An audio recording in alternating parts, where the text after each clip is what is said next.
लेकिन कोर्ट ने अपने एक्स पार्टी ऑर्डर को बरकरार रखा और उन्हें उस केस में शामिल होने की अनुमति नहीं दी। आपको बता दें कि सिविल केस में वादी तथा प्रतिवादियों को प्रत्यक्ष रूप से प्रत्येक तारीख पर उपस्थित होने की आवश्यकता नहीं होती है। तो दोस्तों, ऐसी ही किसी वजह से यदि आप किसी केस में फंसे हुए हैं तो आप इस जजमेंट की सहायता ले सकते हैं तथा अपने केस को आगे बढ़ा सकते हैं। नमस्कार दोस्तों, स्वागत है आपका एक और इंटरेस्टिंग वीडियो में, जिसमें मैं आपको बताऊंगा कि कैसे एक वकील की गलती की सजा उसके मुवक्किल को नहीं मिलनी चाहिए, उसको एक उदाहरण के तौर पर प्रस्तुत किया हाई कोर्ट ने अपने इस जजमेंट में। इसलिए यह जजमेंट आपके लिए बेहद इंपॉर्टेंट होने वाला है।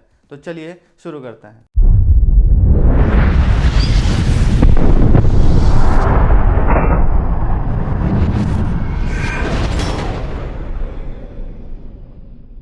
निमेश दिलीप भाई वर्सेस जयंतीलाल पटेल के मामले में एक सिविल सूट परमानेंट इंजंक्शन यानी स्टे के लिए डाला गया। कोर्ट में दावा डालने के बाद सभी प्रतिवादियों को सम्मन इशू किए गए। सम्मन मिलने के बाद सभी प्रतिवादी अपने अपने वकील के माध्यम से कोर्ट में पेश हुए। उसके बाद कोर्ट की कार्रवाई आगे बढ़ी तथा उसमें विभिन्न तारीखें लगी।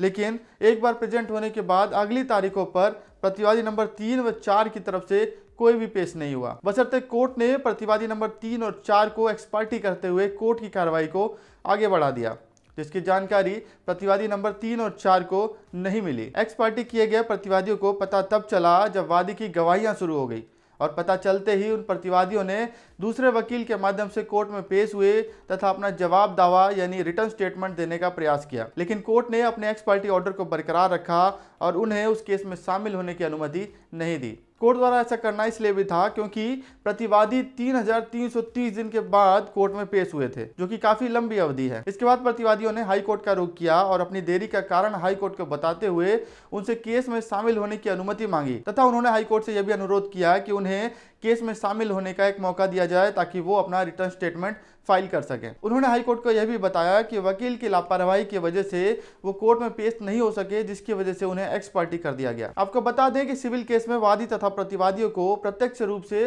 प्रत्येक तारीख पर उपस्थित होने की आवश्यकता नहीं होती है, क्योंकि उनके द्वारा नियुक्त किया गया वकील ही उन तारीखों पर पेश होने के लिए पर्याप्त होता है। अब फैसला हाई कोर्ट के हाथ में था कि वो इतने दिनों के देरी को माफ करके उन्हें उस केस में शामिल होने की अनुमति देता।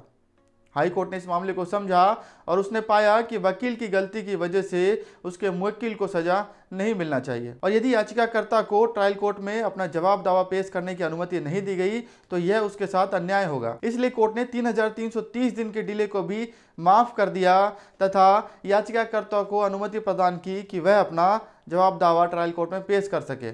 साथ ही हाई कोर्ट ने ट्रायल कोर्ट के एक्स पार्टी ऑर्डर को भी रद्द कर दिया। इसके अलावा हाई कोर्ट ने याचिकाकर्ताओं को 20,000 रुपये जुर्माना देरी के लिए जमा करने के लिए निर्देश दिया तथा साथ ही उन्हें यह भी निर्देश दिया कि 15 दिन के अंदर ही अपना पक्ष ट्रायल कोर्ट के समक्ष पेश करें। तो दोस्तों, ऐसी ही किसी वजह से यदि आप किसी केस में फंसे हुए हैं तो आप इस जजमेंट की सहायता ले सकते हैं तथा अपने केस को आगे बढ़ा सकते हैं। उम्मीद करता हूँ कि आपको आज की वीडियो पसंद आई होगी। ऐसे ही इंटरेस्टिंग लॉ से रिलेटेड जानकारी तथा लेटेस्ट जजमेंट हमारे चैनल पर लगातार आती रहती हैं। इसलिए यदि आपने हमारे चैनल को अभी तक सब्सक्राइब नहीं किया है तो सब्सक्राइब कर दें, साथ ही फेसबुक पेज को भी जरूर फॉलो कर लें।